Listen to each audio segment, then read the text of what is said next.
सभी को नमस्कार। और मैं डॉक्टर वीरेंद्र प्रताप, सहायक प्राध्यापक हिंदी विभाग, इंदिरा गांधी राष्ट्रीय जनजाति विश्वविद्यालय अमरकंटक से कंचनजंघा फेसबुक पेज पर आप सभी का हार्दिक स्वागत करता हूं। और जैसा कि पहले से हम लोगों को पता है, फेसबुक और तमाम सोशल मीडिया के माध्यम से आज का जो विषय है वह है समकालीन कविता का संबोध्य। और इस विषय पर बातचीत करने के लिए हम लोगों के बीच में हमारे समय के चर्चित कवि, आलोचक, अनुवादक, संपादक, जितना भी हम लोग कहें सर के लिए कम है, प्रोफेसर ए अरविंदाक्षन सर मौजूद हैं हमारे बीच में। और मैं अपनी ओर से भी और इस पत्रिका के पेज की ओर से, प्रदीप जी की ओर से भी सर का पुनः हार्दिक स्वागत करता हूं, सहृदय स्वागत करता हूं। इस महत्वपूर्ण आयोजन के लिए डॉक्टर प्रदीप त्रिपाठी जी, जो कंचनजंघा पत्रिका के संपादक हैं और सिक्किम सेंट्रल यूनिवर्सिटी में हिंदी विभाग में सहायक प्राध्यापक हैं, उन्होंने मुझे कार्यक्रम संचालन की जिम्मेदारी दी। मैं प्रदीप जी के प्रति विशेष आभारी हूं। यह कार्यक्रम 2 हिस्सों में विभाजित है। पहला हिस्सा वक्तव्य का है और दूसरे हिस्से में कविता पाठ है सर का। जो भी श्रोता हमारे साथ जुड़े हुए हैं उनको यह भी सूचित करना जरूरी है कि सर की इच्छा है कि अगर यह कार्यक्रम या ये वक्तव्य सिर्फ वक्तव्य न रह जाए, वाद विवाद भी हो, संवाद भी हो, लोगों के सवाल भी आए तो बहुत अच्छा होगा। जिस विषय पर वक्तव्य है, समकालीन कविता का संबोध्य, तो बहुत अच्छा एक तरह से विषय है समकालीनता को समझने के लिए, समकालीन कविता को समझने के लिए। और जैसा विषय है जिससे ये सीधे सीधे स्पष्ट भी होता है कि समकालीन कविता को केंद्र में रखकर ये बातचीत की जाएगी और सीधे समकालीन कविता को संबोधित है।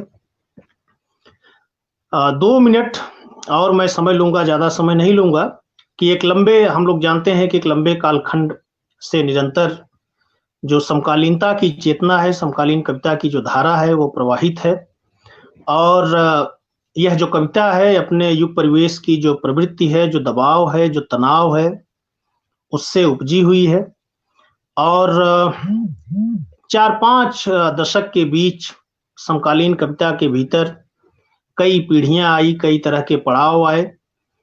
शुरुआती दौर में हम लोग देखते हैं तो राजनीतिक हताशा, निराशा, बेगारी, कुंठा, अवसाद, लोकतांत्रिक असफलता, इन सारी चीजों ने हमारी स्वतंत्र चेतना को, हमारी स्वतंत्रता को एक तरह से प्रश्नांकित किया था। कई पीढ़ियां हैं, नई और पुरानी पीढ़ियां साथ साथ समकालीन कविता के भीतर दिखाई देती हैं, जिनका नाम मैं नहीं लूंगा क्योंकि ये हमारे अधिकृत विद्वान आमंत्रित वक्ता हैं सर, वो इस पर विस्तृत बातचीत करेंगे, लंबा हो जाएगा। लेकिन इसी समकालीनता के भीतर हम लोग देखते हैं कि भूमंडलीकरण, सांप्रदायिक चेतना का उभार, तमाम जो अस्मितावादी विमर्श हैं वो भी केंद्र में आते हैं। 21वीं सदी के दूसरे तीसरे दशक तक आते आते हम लोग देखते हैं कि ऐसा लगता है कि जैसे फिर से हम 20वीं शताब्दी के 7वें 8वें दशक की ओर जा रहे हैं, क्योंकि जिस तरह से फिर से बेगारी, अवसाद, सांप्रदायिकता, भूखमरी, अव्यक्ति पर पहरेदारी, आत्महत्या, वो युवा आत्महत्या से लेकर किसानों का, हरिश्चंद्र पांडे जी ने इस पर बहुत अच्छी कविताएं लिखी हैं, कई सारे लोगों ने उपन्यास भी आए। तो ये सब एक बड़ी समस्याएं हैं जो हमारे दौर में फिर से चिन्हित हो रही हैं। एक और चीज कि इस दौर में कवियों की संख्या बहुत बढ़ी है, विभिन्न अलग अलग धाराओं के कवि हुए हैं। मुख्य धारा का जो लेखन था उसके बावजूद स्त्री, दलित, आदिवासी, तमाम जो हाशिए का समाज है उनके भीतर भी एक चेतना आई हुई है, और कविता को लेकर भी। इसके साथ कविता की भाषा, उसका कथ्य, शिल्प, और एक सबसे बड़ी बात ये कि जो समाज के प्रति प्रतिबद्धता होनी चाहिए, क्या वो दिखाई पड़ती है या नहीं दिखाई पड़ती। इस पर एक मुकम्मल बातचीत सर अपनी रखेंगे। मैं आदरणीय सर को वक्तव्य के लिए आमंत्रित करूं। इसके पहले मैं अपने श्रोताओं को, जो लोग इस मंच पर जुड़े हुए हैं, मैं बहुत संक्षिप्त परिचय देना चाहता हूं सर का, क्योंकि बहुत विस्तृत है, बहुत लंबा सर का लेखन है और बहुत बड़ा अनुभव है। उसके विस्तार में जाएंगे तो बहुत समय जाएगा। लेकिन आप कोचीन विज्ञान व प्रौद्योगिकी विश्वविद्यालय में प्रोफेसर रहे, महात्मा गांधी अंतर्राष्ट्रीय हिंदी विश्वविद्यालय वर्धा में आप कुलपति रहे और 17 सर के कविता संग्रह अब तक प्रकाशित हुए हैं और एक कविता संग्रह अभी सर ने जैसा बताया वो अंडर पब्लिकेशन है। आलोचना की 20 पुस्तकें हैं, एक उपन्यास है, 15 अनुदित पुस्तकें हैं सर की और 23 संपादित पुस्तकें हैं। अंग्रेजी में, मलयालम में भी सर की पुस्तकें, जैसा मैंने आपको बताया कि लेखक, कवि, संपादक, अनुवादक और 20 राष्ट्रीय और अंतर्राष्ट्रीय सम्मानों से, ख्यातिलब्ध सम्मानों से सर सम्मानित किए गए हैं। साहित्य वाचस्पति भी इसमें एक विशेष उत्कृष्ट सम्मान है। मैं बहुत ही आदर और सम्मान के साथ इस कार्यक्रम की व्यवस्थित शुरुआत के लिए और वक्तव्य के लिए आदरणीय प्रोफेसर ए अरविंदाक्षन सर को आमंत्रित करता हूं। सर।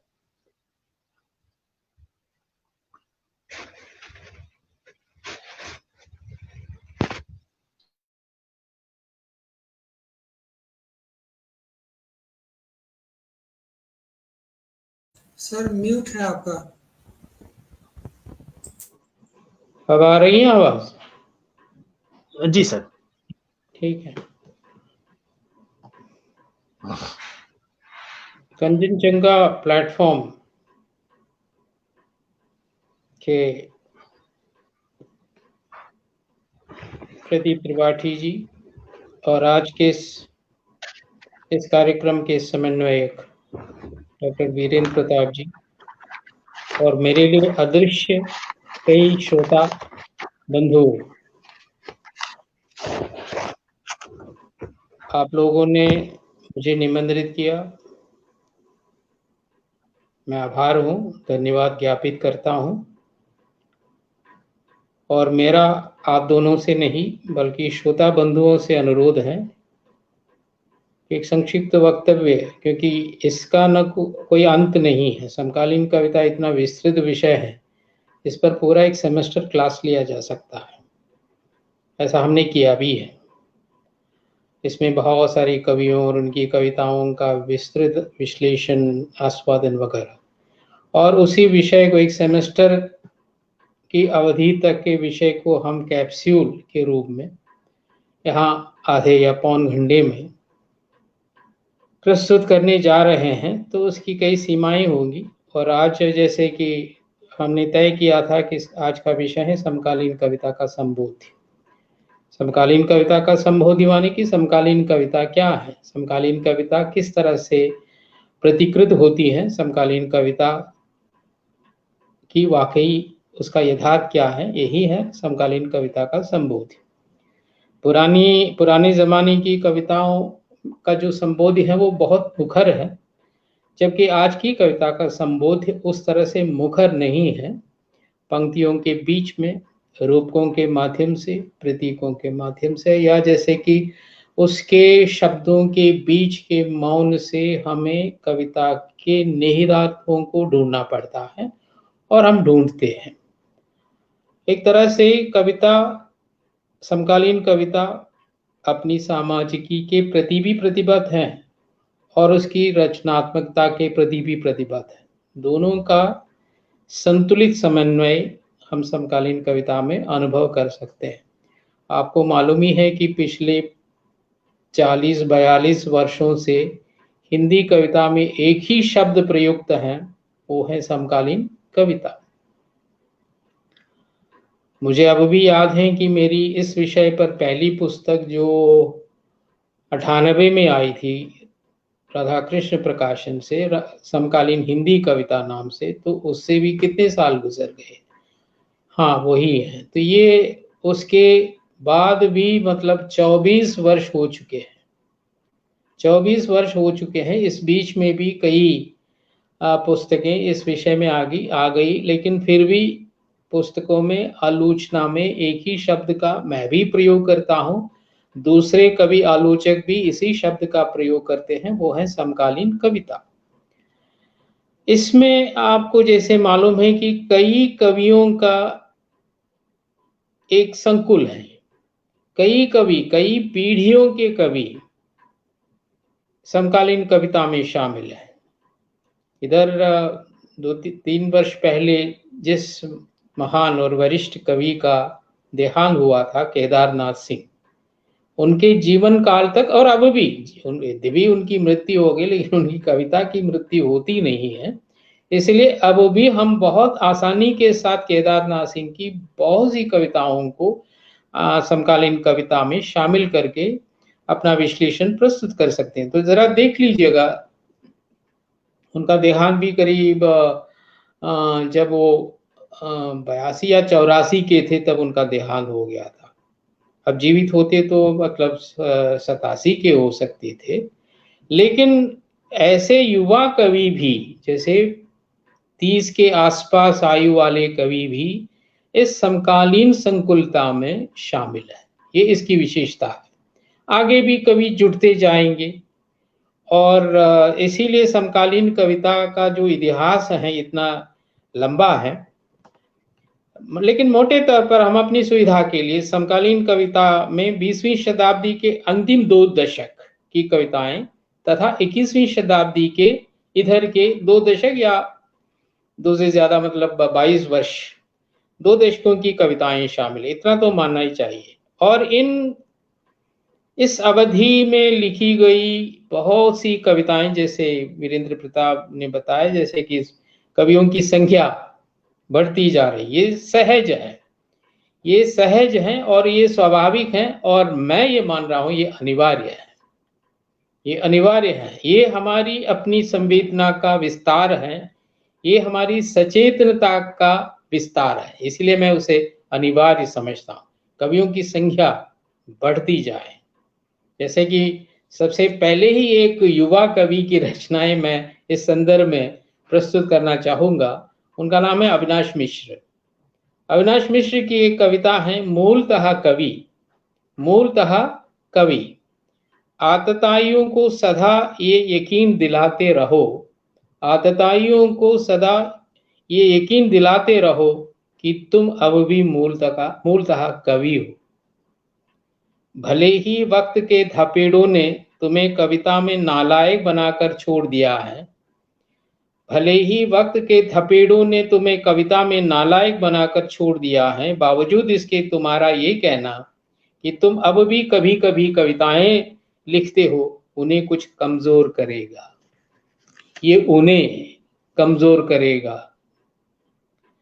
तो ये कवि जो है कि ये एकदम मतलब ये करीब 30-32 वर्ष का कवि है।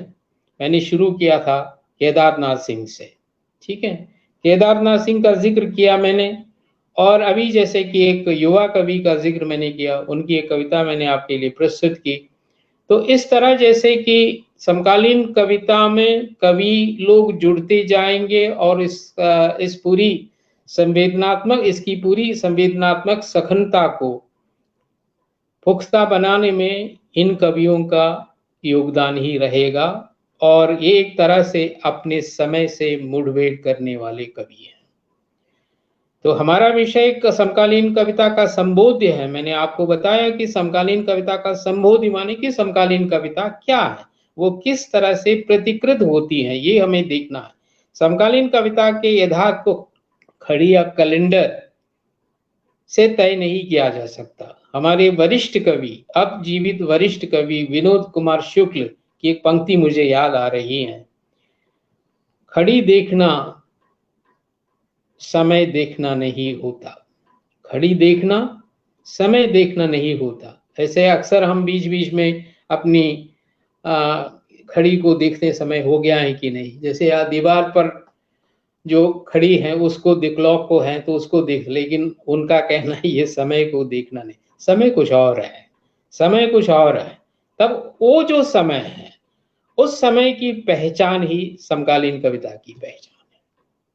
घड़ी का समय नहीं है, बल्कि एक वास्तविक समय है जिससे हमारा मुठभेड़ होता रहता है। उस उस समय को ही कविता अक्सर संबोधित करती है। समकालीनता का तात्पर्य सिर्फ अपने समय में रहना या जीना नहीं है। मैं भी जी रहा हूं, आप भी जी रहे हैं। हम में से कौन सचमुच समकालीन है, ये तब तय होगा जब हमारी अंतर्दृष्टि से उद्भूत जो शब्द है उसकी गहनता और उसकी सघनता जो है, उसमें से हमारी समकालीनता स्पष्ट हो सकती है। आरामदायक जिंदगी जीने वाले करोड़ों लोग हमारे बीच में हैं, वो भी एक तरह से सामान्य अर्थ में हमारे समकालीन है, सार्थक अर्थ में वे हमारे समकालीन नहीं है। यही मैं बताना चाहता हूं। जो जीवन को सही दृष्टि से देखता परखता है, उसकी कमजोरियों को समझता है और एक भविष्य के प्रति आस्था रखते हुए आगे के जीवन को तय करने के लक्ष्य में यात्रारत है, वे ही समकालीन हो सकते हैं। अपने समय में रहने और रचना करने भर की सुविधा नहीं हो सकती। समकालीनता का मतलब ये है, आप आराम से रह रहे हैं और रचना भी कर रहे हैं सामान्य ढंग से, उसका मतलब ये नहीं कि आप समकालीन रचनाकार हैं। समकालीनता को हमें अर्जित करना पड़ता है। समकालीनता को हमें अर्जित करना पड़ता है अपने समय से मुठभेड़ करते हुए, उसमें हस्तक्षेप करते हुए। तब आप क्या हैं, आप क्यों हैं, आप किस लिए हैं, इन 3 सवालों का उत्तर स्पष्ट हो जाएगा। जब आप उसमें हस्तक्षेप करते हुए आप समकालीनता को अर्जित करेंगे। लेकिन समकालीनता ऐसा कोई फल नहीं है कि हम ऐसे ही कूद कर छलांग मारते हुए उसे प्राप्त करें, ऐसा तो नहीं है। वो एक ऐसी समय की ऐसी स्थिति है, उसमें हम पूरी तरह से हमें समर्पित होना पड़ता है। समकालीनता स्थायी मुहावरा भी नहीं है, स्थायी मुहावरा भी नहीं है, वो एक सतत प्रक्रिया है, एक कंटिन्यूटी है। रघुवीर सहाय ने एक बात कही, समकालीनता मानव भविष्य के प्रति पक्षधरता का दूसरा नाम है। उनका ये कहना जो है कि उनका कथन बहुत ही सार्थक है। समकालीनता मानव भविष्य के प्रति पक्षधरता का दूसरा नाम है। तो कविता को मनुष्य के वर्तमान में भी पक्षधरता व्यक्त करनी है और उसके भविष्य के प्रति भी पक्षधरता व्यक्त करनी पड़ती है। तो ये इस तरह से देखा जाए तो समकालीनता जो है कि एक सामान्य समय की स्थिति नहीं है। समकालीनता जो कि समकालीन शब्द जो है समकालीन, अंग्रेजी में अनुवादित करें तो कंटेम्पररी शब्द निकल आएगा। अंग्रेजी में एक किताब बहुत पहले आधुनिकता के दौर में एक कवि आलोचक,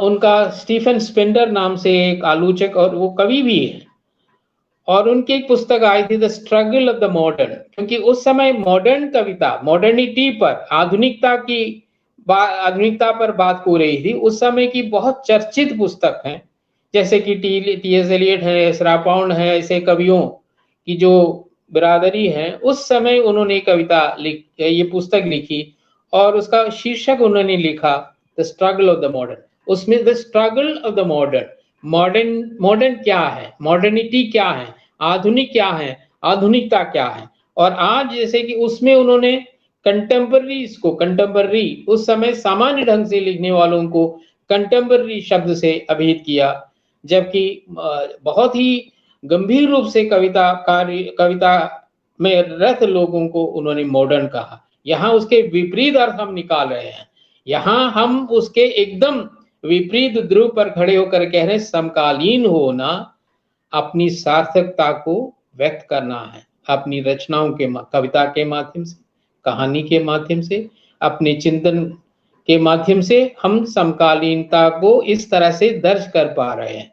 इसीलिए स्टीफन स्पेंडर की बात बहुत, जैसे कि कई दशकों पहले की बात थी, तो उन्होंने सामान्य रचनाओं को कंटेम्पररी रचना मानी और गंभीर रचनाओं को उन्होंने आधुनिक। वो उस दौर कब का गुजर चुका है। और आज जैसे कि भारतीय संदर्भ में और वैश्विक संदर्भ में भी कंटेम्पररी पोइट्री मीन्स कंटेम्पररी सामान्य विशेषण शब्द भर नहीं है, इतना तो आप मानिए। कंटेम्पररी शब्द कविता के लिए प्रयुक्त एक सामान्य एडजेक्टिव नहीं है। कंटेम्पररी कहते समय ही उसमें समय की तमाम भयावहताएं और तमाम आशंकाएं, तमाम उत्कंठाएं शामिल है। और क्यों शामिल है? क्योंकि ये मनुष्य केंद्रित कविता है, सामान्य मनुष्य केंद्रित कविता है। आपको ये मालूम करना चाहिए, आधुनिकता के दौर के पश्चात भारतीय कविता ने यूरोपियन मॉडर्निज्म को, यूरो मॉडर्निज्म कहते हैं, यूरोपियन मॉडर्निज्म को अलग कर दिया।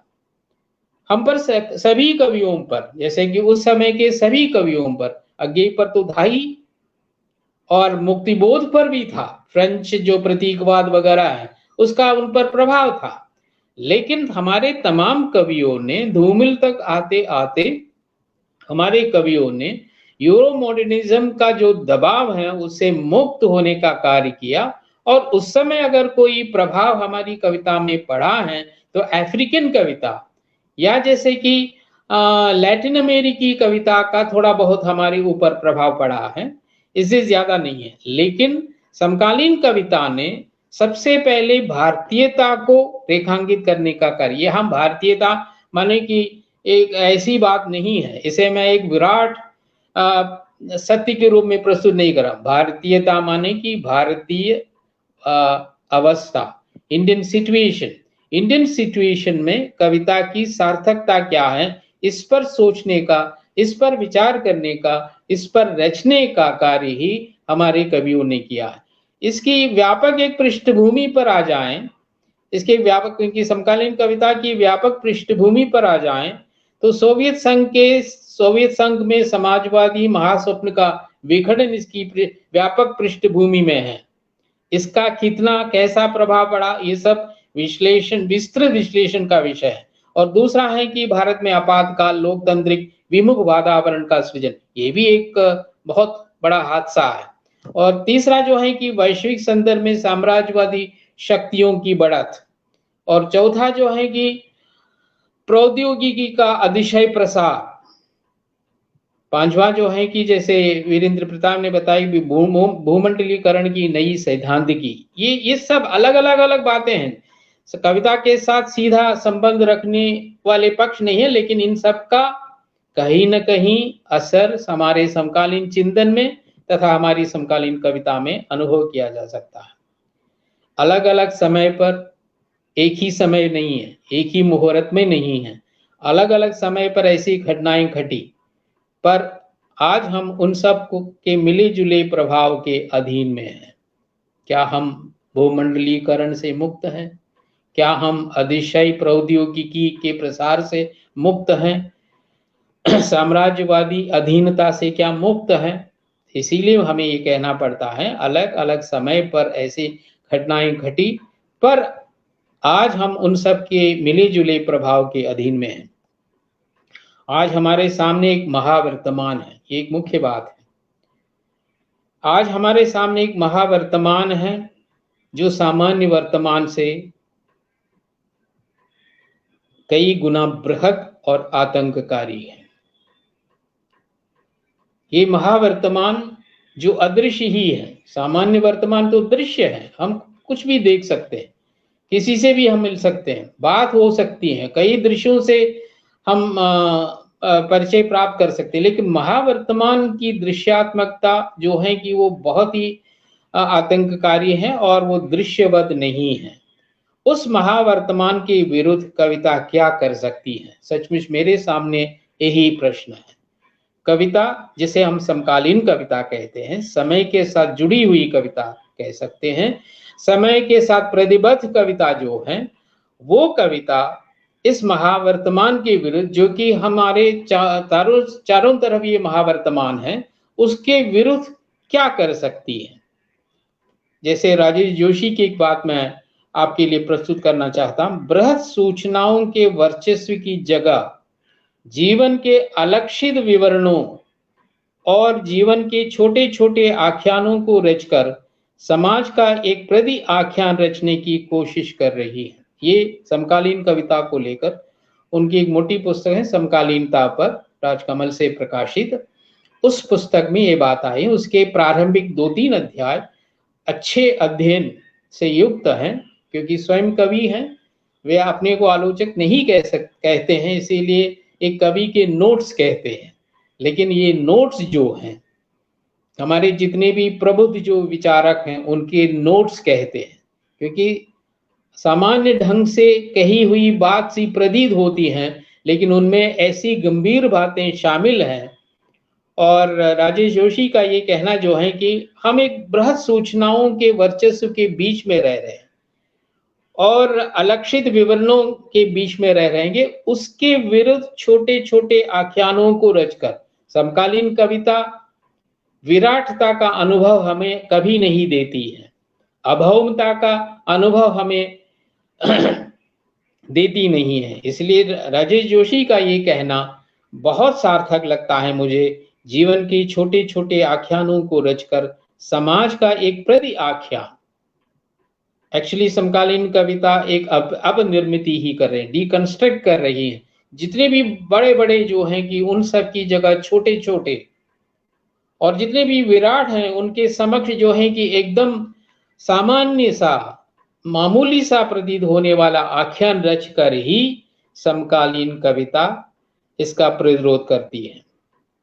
और हमें ये भी देखना है कि मानव भविष्य के प्रति जो पक्षधरता है उसे कविता किस प्रकार व्यक्त कर रही है। ये कहना आसान है कि कविता, समकालीन कविता मानव के प्रति, मानव जाति के प्रति, मानवीय सभ्यता के प्रति जो है कि पक्षधरता व्यक्त करने वाली है। हमें देखना ये कैसे समय की तथाकथित सीमाओं को लांघते हुए समय की सही पहचान कविता कराती है।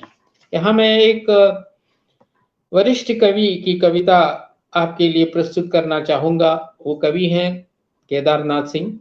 मैंने कहा कि समकालीन कविता में मुझे सबसे पहले जो है कि एक नाम आता है, उनके बारे में बीच में संदर्भवश मैं जिक्र करूंगा, वो मुक्तिबोध है, जिनका देहांत 1964 में हो चुका था। 64 में समकालीन कविता की चर्चा ही नहीं हुई थी, समकालीन शब्द का भी प्रयोग नहीं हुआ था। एक तो था शब्द, वो नई कविता शब्द है, और फिर आगे चलकर साठोतरी, इस तरह के बहुत ही अनावश्यक शब्दों के चलन हो गया। और मुक्तिबोध तो है ही हमारे बीच में। समकालीन कविता के विश्लेषण के दौरान हम मुक्तिबोध को भूल नहीं सकते। लेकिन यहाँ मैं मुक्तिबोध के बाद जो एक बहुत ही सशक्त कवि सानिध्य हैं केदारनाथ सिंह का, उनकी एक कविता है कवि कुंभन दास के प्रति। आप लोग इस कविता से परिचित होंगे। कवि कुंभन दास जो है कि भक्ति काल के कवि हैं और विशेष रूप से कृष्ण भक्ति धारा के कवियों में से हैं, और उनको संबोधित है ये कविता। मैं आपको बता रहा हूं, ये समकालीन कविता का संबोध है। एक पूर्वज कवि को संबोधित ये कविता जो कि आज की है। ये आज शब्द सुनते ही आपको घबराने की जरूरत नहीं। कई वर्ष पहले लिखी गई कविताएं, उसको फिर आप आज कह रहे हैं। यहां आज की एक निरंतरता है। जब कविता मनुष्य के साथ चलती है और मनुष्य के पक्ष में लिखी जाती है और मनुष्य के भविष्य को लेकर चिंतित है, तो उस कविता की रचना भले ही 1990 में या 98 में या 2001 में, 2003 में रचित हो, लेकिन उस कविता के लिए आज जो है उसकी एक निरंतरता है, उसकी एक कंटिन्यूटी है। इसलिए कवि कुंभन दास के प्रति संबोधित ये कविता वस्तुतः समकालीन कविता का एक संबोध्य पक्ष है। ये कवि जैसे कि उनके समाधि स्थल पर केदारनाथ सिंह पहुंच जाते हैं और कविता इस तरह से शुरू होती है। संत कवि, खड़ा हूं आपकी समाधि के सामने और मेरे दिमाग में गूंज रही हैं आपकी वो पंक्ति, और मेरे दिमाग में गूंज रही हैं आपकी वो पंक्ति, संदन को कहां सीकरी सो काम। ये प्रसिद्ध पंक्ति है कुंभन दास की, सदियों पुरानी एक छोटी सी पंक्ति, और उसमें इतना ताब कि लगभग 500 वर्षों से हिला रही हैं हिंदी को। संतन को कहां सीखरी सो काम। एक बहुत ही निर्व्याज ढंग से सुविधाओं को तज देने वाला एक कवि कुंभनदास अकबर के दरबार में उनको निमंत्रित किया गया। लेकिन कुछ समय तक रहने के बाद अकबर को भी मालूम हो गया और स्वयं कुंभनदास को भी मालूम हो गया, ये मेरी जगह नहीं है। ये कवि की पहचान है। सुविधाओं के बीच में रहकर, सुविधा भोगी रहते हुए बड़ी बड़ी बातें उछालने वाले कवियों की तरह नहीं है, बल्कि उन्हें मालूम हो गया अकबर का जो राजमहल है वो उनके योग्य नहीं है और वो सीकरी को छोड़ देते। सीकरी केंद्र में है। सीकरी माने कि अधिकार का केंद्र स्थल जो है कि इसीलिए सदियों पुरानी एक छोटी सी पंक्ति उन्होंने ये कहा, संदन को कहा सीकरी सो काम, मुझे क्या लेना देना है, मुझे इस राजमहल में, मुझे इस अधिकार के केंद्र में क्या लेना है। यही उन्होंने बताया था। इसके दूरव्यापी अर्थ है। सबसे पहले वे अपने को मनुष्य घोषित करते हैं। अपनी रचनात्मकता की सार्थकता सुविधाओं के बीच में वे देना नहीं चाहते, और जैसे कि सामान्य जनता के बीच में अपनी कविता की सार्थकता को देखते। भले ही उन्होंने भक्ति कविता लिखी, कृष्ण पर कविता लिखी, लेकिन कृष्ण केंद्रित उनकी कविताएं जनता को संबोधित थी। जनता के उच्चतम जो नैतिक पक्ष हैं उसको उभारने का कार्य ही उन्होंने अपने पदों के माध्यम से किया था। इसलिए वो कविता मध्यकालीन और वो सार्थक है। इसलिए संदन को कहाँ सीकरी सो का, ये जो राजकीय भवन, ये अधिकार केंद्र स्थान, इसमें इसके अंदर मुझे क्या करना है। और सब कुछ छोड़ छाड़ के जिस तरह से वे आए थे उसी तरह से अखबार के महल से बाहर चले गए। ये इसी का जिक्र करते हैं। लेकिन कविता के अंत में पुनः कुंभनदास को संबोधित करते हुए केदारनाथ सिंह लिखते हैं, संत कवि चलने से पहले, क्योंकि वो समाधि स्थल से कुछ देर रुके रहे और अब वो जा रहे, विदा ले रहे हैं। चलने के पहले नमन स्वीकार हो, दिल्ली से आया हूं, चाहूं न चाहूं जाना होगा दिल्ली ही। सीकरी की जगह दिल्ली शब्द का प्रयोग है। चाहूं न चाहूं जाना ही होगा दिल्ली ही, और दिल्ली आज की सीकरी है संत प्रवर, और दिल्ली आज की सीकरी है संत प्रवर। तब तो एक थी, आपके जमाने में सिर्फ एक सीकरी थी। जहां अकबर का राजमहल था तब तो एक थी, अब तो एक के अंदर एक, जाने कितनी सीकरियां हैं। ये कहते समय दिल्ली एक ऐसा सखन प्रतीक बन जाती है और वो न जाने किन किन आशयों, किन किन उत्कंठाओं से भरा हुआ एक बड़ा शहर है या महानगर है। ये यहाँ इसे जाते समय जाना तो है ही, क्योंकि एक मामूली व्यक्ति, एक मामूली कवि अपनी जीविका चलाने के लिए, गुजारा करने के लिए वो दिल्ली वापस जा रहा, मुझे तो जाना ही होगा। लेकिन आपके समय में तो सिर्फ एक सीकरी थी, अब तो कई सीकरियां हैं, अर्थात कई अधिकार के केंद्र दिल्ली में हैं, और उन केंद्रों के बीच में ही हम जैसे सामान्य लोगों का जीवन गुजर रहा। यहाँ पर कुंभनदास का वर्तमान और केदारनाथ सिंह का जो वर्तमान है एक हो जाता है, लेकिन एक हो जाते समय भी केदारनाथ सिंह ने अपने वर्तमान की तमाम निगूढ़ताओं को एक पंक्ति के माध्यम से व्यक्त किया है।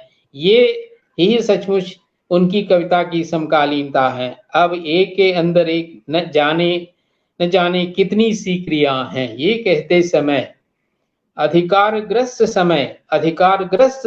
भाषा और अधिकारग्रस्त थल का स्पष्टीकरण हो जाता है। ये नहीं है कि यहाँ पर उनका वर्तमान भी है, अपने उनके समय का, कुंभनदास के समय का वर्तमान, और आज का वर्तमान जो हमारा भी है, केदारनाथ सिंह का भी वर्तमान है।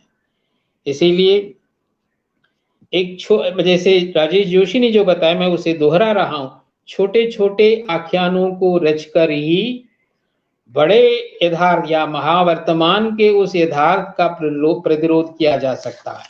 आगे हम बढ़ते हैं तो समकालीन कविता प्रतिरोध की संस्कृति रचती है। ये प्रतिरोध भी जैसे क्या है, जैसे कि शोर मचाना या जैसे कि तबाही मचाना नहीं है। प्रतिरोध माने कि जब एक कवि अपनी कविता में प्रतिरोध के शब्दों को संजोते हैं तो उनके उस प्रतिरोध में उनकी अपनी एक दृष्टि है, उनकी दृष्टि संपन्नता को ही वे प्रतिरोध में प्रस्तुत करते हैं। इसलिए प्रतिरोध को हम मानवीय दृष्टि कह सकते हैं। जैसे प्रगतिशील कविता में प्रतिरोध एकदम मुखर तथ्य रहा, प्रगतिशील कविता में उस तरह नहीं है। यहाँ प्रतिरोध को हम मानवीय दृष्टि कह सकते हैं और प्रतिरोध को इतिहास का साक्षी भी कह सकते हैं, प्रतिरोध को जीवन की पहचान भी कह सकते हैं, क्योंकि प्रतिरोध किए बगैर हम अपने जीवन को चिन्हित नहीं कर सकते। हमें अपनी प्रतिक्रिया व्यक्त करनी ही पड़ती है। जैसे जब हम अपनी प्रतिक्रिया को सार्थक ढंग से व्यक्त करते हैं तो वो अपने आप में एक प्रतिरोध है। इसीलिए जैसे कहा गया है कि हम अपने छोटे से जीवन के छोटे छोटे रूप को, छोटे छोटे आख्यानों को रचकर ही अपना प्रतिरोध व्यक्त करते हैं। ये समकालीन कविता के आरंभिक दौर का एक कवि है कुमारेंद्र पारसनाथ, आप लोगों ने उनका नाम सुना होगा। उनकी एक उक्ति मैं आपके लिए उद्धृत कर रहा हूं। हमारे समय में जो जातियों की कविताएं खड़ी होती है, हमारे समय में हमारे सामने दो जातियों की कविताएं खड़ी होती हैं। एक जाति की कविता वो है जो खुशनुमा होने की कोशिश में अपने जर्द पड़े मुल्क और उसकी लहूलुहान वक्त की पहचान को धूमिल करती है, अर्थात वास्तविकता पर पर्दा डालती है ऐसी कविताएं। और दूसरी जाति की कविता वो है जो पहचान को और तेज और साफ करती है और इसी कोशिश में खुद क्षद विक्षद और रक्ताक्त हुई रहती है।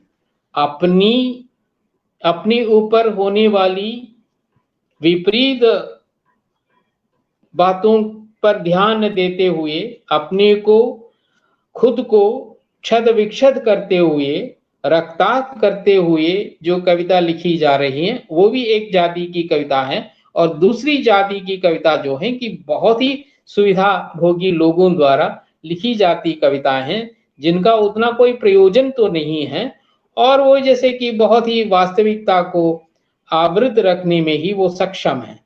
और इस तरह जैसे कि कुमारेंद्र पारसनाथ करीब 80 के आसपास के कवि हैं। समकालीन कविता की जब शुरू में चर्चा हुई थी उस समय की कविता है, लेकिन आगे उसके बाद जैसे जो कवि पीढ़ी आई उनमें एक चर्चित कवि का नाम मैं लेना चाहूंगा, वो है चंद्रकांत देवताले। हमेशा जो है कि विद्यार्थी, शोधार्थी, अध्यापक उनकी कविताओं से परिचित हैं। यहाँ दूसरी जाति कुमारेंद्र पारसनाथ द्वारा निर्देशित वो दूसरी श्रेणी की कविता का उदाहरण मैं आपको दे रहा हूं। कविता का शब्द टंकार और झंकार को तोड़कर अड़ा है करुणा ग्राम में नहीं, सड़क पर पत्थर तोड़ती उस औरत के पास।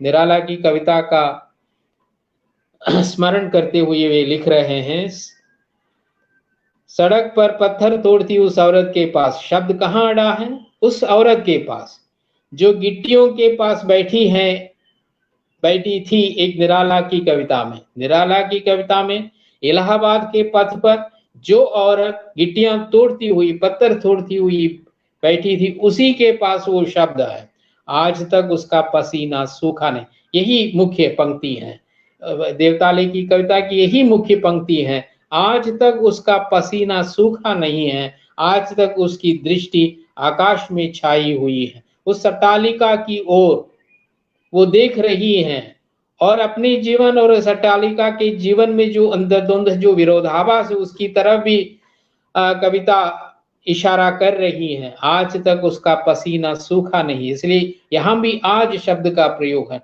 आज देवताले ने कब ये कविता लिखी होगी? 70 के दशक के अंत में कविता उन्होंने लिखी होगी और उनका आज हमारे लिए भी आज है, उनका आज हमारे लिए भी आज है और हम उसी तरह से इस कविता का आस्वादन कर पाते हैं। भले ही एक सामान्य अर्थ में कई वर्षों पहले लिखी हुई कविता है। जिस तरह से कवि कुंभन दास के प्रति हो, या जैसे कि देवताली की कविता हो। मैं आगे अरुण कमल की कविता माननीय के नाम संदेश नाम से एक कविता है, बहुत ही सतर्क और बहुत ही गंभीर कविता के रूप में देखता हूं। भले ही थोड़ी बहुत मुखरता है, लेकिन मुखरता के बावजूद जो है मुझे कविता बहुत अच्छी लगी। सिर्फ माननीय है संबोधन, माननीय। माननीय कौन हो सकता है? कोई भी हो सकता है, उच्च पदाधिकारी कोई भी हो सकता है। माननीय आज इस ऐतिहासिक प्राचीर से मैं भारत का एक नागरिक, भारत का कोई उच्च पदाधिकारी नहीं है, कोई राजनीतिक नेता नहीं है, कोई मतलब करोड़पति नहीं है, कोई व्यवसायी नहीं है, कोई मल्टीनेशनल कंपनी का सीईओ नहीं है, बल्कि भारत का एक नागरिक। इस पंक्ति से ही कविता का पूरा अर्थ विन्यासित होता है। स्वाधीनता दिवस की पूर्व वेला में आपको संबोधित कर रहा हूं और आपसे 5 सवाल करता हूं। आपसे 5 सवाल करता हूं। पहला, आपका खर्चा कौन चलाता है? आपका खर्चा कौन चलाता है? दूसरा, कौन सी शक्ति आपके पास है? तीसरा, ये शक्ति आपको कहां से आती है? चौथा, आप ये शक्ति किसके हित में करते हैं? पांचवा, आपकी अंतिम इच्छा क्या है? इस तरह जैसे इस कविता से गुजरकर हम आगे बढ़ेंगे। अंतिम पंक्ति मतलब 5वां सवाल, आपकी अंतिम इच्छा क्या है? अक्सर जो है ये सवाल उस व्यक्ति से पूछा जाता है जो फांसी के तख्त पर खड़ा होता है। आपकी अंतिम इच्छा क्या है? इसीलिए माननीय को संबोधित ये कविता अंत में सवाल करती है, आपकी अंतिम इच्छा क्या है?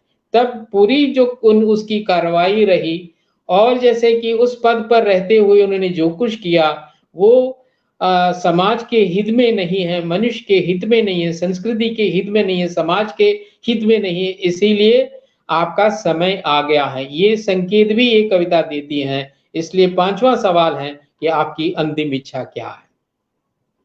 ये इस तरह जैसे कि कविताएं हमारे वर्तमान की एकदम निम्नतम परत तक गोता लगाते हुए संचरण करती जाती हैं। और जैसे हम ये भी बता सकते हैं कि समकालीन कविता का जो संबोध्य है वो बहुत ही मनुष्य धर्मी है, बहुत ही मनुष्य धर्मी, गहन मनुष्य धर्मी है। मुक्तिबोध ने 1940 में कर्मवीर में महालाल चतुर्वेदी की जो पत्रिका है, उस पत्रिका में उन्होंने लिखा। और संयोगवश एक बात का जिक्र मैं करना चाहूंगा कि उस समय वो 2 कवियों से प्रभावित है, ऐसा उन्होंने लिखा है। एक है कर्मवीर के संपादक कवि माखनलाल चतुर्वेदी, जो कि राष्ट्रीय कविता के बहुत महत्वपूर्ण रचनाकार माने गए थे। और दूसरा जो कवि है वो महादेवी वर्मा है। महादेवी वर्मा है जो कि छायावादी कवित्री रही हैं। तो इन दोनों में कोई तालमेल नहीं है, एक राष्ट्रीय कवि और दूसरा है छायावादी कवि। और छायावाद में भी एक जमाने तक, लंबे समय तक महादेवी वर्मा को रहस्यवादी कवित्री के रूप में देखा गया। लेकिन मुक्तिबोध ने अपने ऊपर महादेवी वर्मा के प्रभाव को भी लिया है, क्योंकि उनमें जो सृजनात्मकता है, कविता की अंतरंगता की जो गहराई है, उसको उन्होंने स्वीकार किया। उस अर्थ में महादेवी वर्मा की कविताएं आज भी सार्थक हैं और उनकी रहस्यवादी चेतना के कई ऐसी परतें हैं जिनको खोलने का कार्य आज के समीक्षकों ने किया है। यहाँ उस पर जाने का समय नहीं है। लेकिन 2 अलग अलग प्रवृत्तियों के कवियों को उन्होंने स्वीकार किया था। कर्मवीर में उन्होंने लिखा, जब तक हमें भविष्य निर्माण के स्वप्न नहीं आते, जब तक हमें भविष्य निर्माण के स्वप्न नहीं आते, तब तक हमारी कला और साहित्य कमजोर रहेगा। ये उनका, ये 40 में वो कवि के रूप में वे अपने व्यक्तित्व को विकसित कर रहे थे, उस समय की ये बात है। तो जब तक जैसे कि भविष्य निर्माण के स्वप्न नहीं थे, यही बात हमारे पूर्व राष्ट्रपति अब्दुल कलाम ने भी कहा था। उनका भी है कि क्या स्वप्न हमें देखना चाहिए।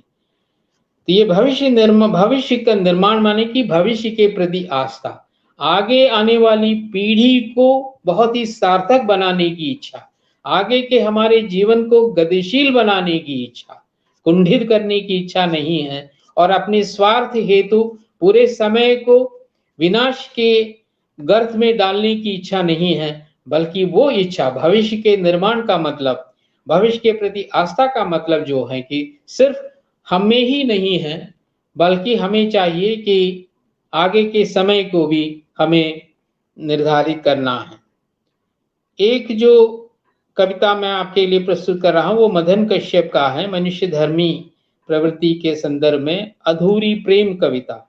मैं तो जीना चाहता हूं अपने हिस्से की जिंदगी। ये पंक्ति इतनी सरल है और इसका जो अर्थ है कि वो भी सरल है। एक मामूली आदमी जिस तरह से जीवन को जी लेता है उसकी तरफ इशारा है। मैं तो जीना चाहता हूं अपने हिस्से की जिंदगी, करना चाहता हूं अपने हिस्से का प्यार, लड़ना चाहता हूं अपने हिस्से का जंग। जंग हिंसा से जिसका रिश्ता अनिवार्य नहीं होता, जंग जो सिर्फ जीतने के लिए नहीं लड़ी जाती। मेरी जो लड़ाई है वो सिर्फ जीतने के लिए नहीं है। अक्सर लड़ाइयाँ या प्रतिस्पर्धाएं जो भी हैं हम जीतने के लिए ही हम करते हैं, मामूली अर्थ में उसका वही अर्थ है। लेकिन ये कवि ये कह रहा है जंग जो सिर्फ जीतने के लिए नहीं लड़ी जाती। तब कवि का जो युद्ध है, कवि का जो संघर्ष है वो सिर्फ एक व्यक्ति की जीत तक सीमित नहीं है, उसकी अपनी एक अनिवार्यता है। क्यों वो संघर्ष अनिवार्य है, यही ये कविता बता रही है। इसीलिए जैसे एक छोटी सी कविता जो कि शैलेय की है, उसमें मनुष्य धर्मिता का एक बहुत ही सूक्ष्मतम पक्ष मुझे मिला। उनका एक संकलन भी है और संकलन का नाम है या, मीन्स और, अंग्रेजी और या। हताश लोगों से बस एक सवाल, हताश लोगों से बस एक सवाल, हिमालय ऊंचा है या बछेंद्री पाल। बछेंद्री पाल का नाम आप लोगों ने सुना होगा। बछेंद्री पाल वो पहली महिला है जो जिसने एवरेस्ट पर चढ़ने का कार्य सबलता के साथ चढ़ने का कार्य किया है। तो इसीलिए कवि का सवाल है हिमालय ऊंचा है या बछेंद्री पाल। बछेंद्री पाल एक मामूली सी महिला और हिमालय को लेकर, जैसे मुझे विजय देव नारायण शाही की वो कविताएं याद आ रही हैं जिसमें उन्होंने हिमालय की अभौमता को सामान्य करके प्रस्तुत किया है। जैसे ये सही है कि हमारी संस्कृति में हिमालय का कालिदास से लेकर कई कवियों ने हिमालय का ऐसा वर्णन किया है और भारत के संदर्भ में उसका महत्व है। लेकिन हमेशा जो है कि उस महत्व को ही रेखांकित करें और सामान्यता को अनदेखा करें तो ये विरोधाभास हमारे सामान्य समाज में है, हमारे समय में है। इसीलिए शैली की ये कविता बस यही एक सवाल है, हिमालय ऊंचा है या बछेंद्री पाल। कवि ये कहना ही चाहते हैं कि बछेंद्री पाल ही ऊंची है, न कि हिमालय। दो ऊंचाइयों की तुलना करते हुए एक सामान्यता की ऊंचाई को सर्वश्रेष्ठ घोषित करने की बात इस कविता में है। और आगे जैसे कि यथार्थ के इतिहास की खोज करती है समकालीन कविता। यथार्थ का एक बहुत लंबा इतिहास है और उसका एक निरंतर भी है, वो एक सतत प्रक्रिया है। उसकी खोज अक्सर कवि करता रहता है। यथार्थ हमेशा ढका हुआ रहता है, वो पारदर्शी नहीं दिखता है। समकालीन कवि यथार्थ के पारदर्शी रूप को सामने लाने का प्रयास करता है। एक छोटी सी कविता मैं लीलाधर मंडलोई की आपको सुनाना चाहता हूं। उस कविता का शीर्षक है, ये सिर्फ 4 पंक्तियों की कविता है। कविता का शीर्षक है रंग, कलर। मेरी हंसी का रंग स्याह है, मेरी हंसी का रंग स्याह है, देखा कभी आपने वजीर आजम। ये वजीर आजम से, प्रधानमंत्री से सवाल है, क्या आपने देखा है मेरी हंसी का रंग स्याह है।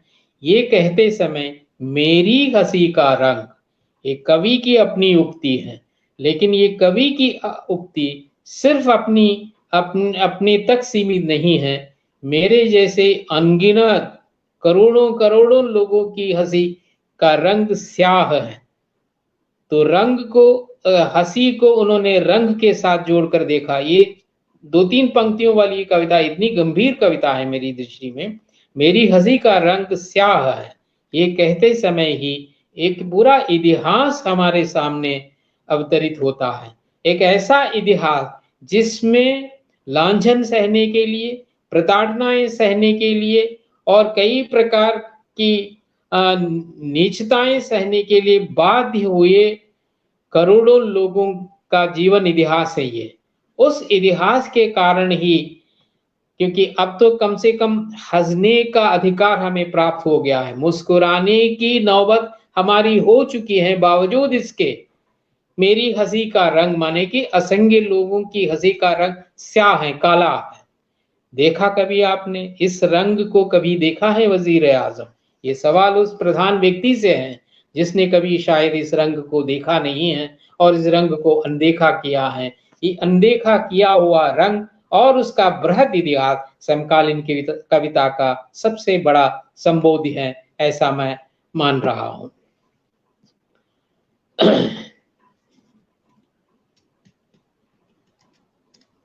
कुमार अंबुज ने एक ऐसी कविता लिखी है, क्रूरता। ये भी इसमें हम आप देख सकते हैं कि जिस तरह से इतिहास में ये बात आ गई है। तब आएगी क्रूरता, पहले हृदय में आएगी और चेहरे पर न दिखेगी। हृदय में आएगी पर चेहरे पर न दिखेगी, फिर घटित होगी धर्म ग्रंथों की व्याख्या में, फिर इतिहास में और फिर भविष्यवाणियों में, फिर वो जनता का आदर्श हो जाएगी। क्या आदर्श हो जाएगी? क्रूरता।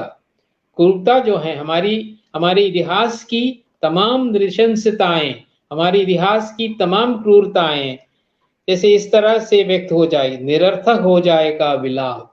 इसको लेकर जो रोना कल्पना शुरू करेगा उसका कोई अर्थ नहीं रह जाएगा, वो उसके विरुद्ध किए जाने वाले कार्यकलाप ही निरर्थक हो जाएंगे। निरर्थक हो जाएगा विलाप, दूसरी मृत्यु थाम लेगी पहली मृत्यु से उपजे आंसू, पड़ोसी सांत्वना नहीं एक हथियार देगा, क्योंकि आगे भी तुम क्रूरता करो, क्रूर कृत्य करते रहो। तो क्रूरता का इतिहास कभी समाप्त नहीं हुआ है, नृशंसता का इतिहास कभी समाप्त नहीं हुआ है। जैसे कि इस कारण से ही समकालीन कविता में एक विशेष प्रकार की भयावहता देखने को मिलती है। इस भयावहता का एक दूसरा रूप हमें मुक्तिबोध में मिला था।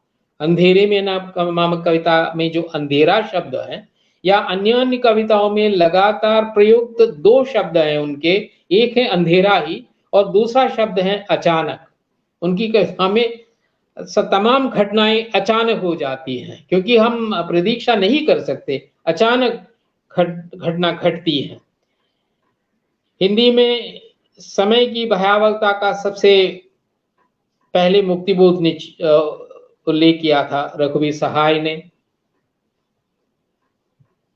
और जैसे उसके पश्चात विजयदेव नारायण शाही ने, धूमिल ने तत्पश्चात अपने नए मुहावरे के साथ इस भयावहता को चिन्हित किया था। और समकालीन कविता में विस्तृत रूप से इस भयावहता के अलग अलग रूपक, अलग अलग चिन्ह हमें मिलते हैं। इसीलिए हमें सतर्क करते हुए एक कवि जिनका देहांत कुछ वर्ष पहले हो गया था, बहुत ही सार्थक कवि है वीरेंद्र डंगवाल। वीरेंद्र डंगवाल की एक कविता है, इतने भले नहीं बन जाना साथी। इतने भले नहीं बन जाना साथी एक तरह से एक आह्वान जैसी प्रतीत होने वाली कविता है, लेकिन इसमें समय की भयावहता कूट कूट कर भरी है। काफी बुरा समय है साथी, गरज रहे हैं घन घमंड के नभ की फटती है छाती, अंधकार की सत्ता चिलबिल मानव जीवन, जिस पर बिजली रह रहकर अपना चाबुक चमकाती, संस्कृति के दर्पण में ये जो शक्लें हैं मुस्काती, इनकी असल समझना साथी।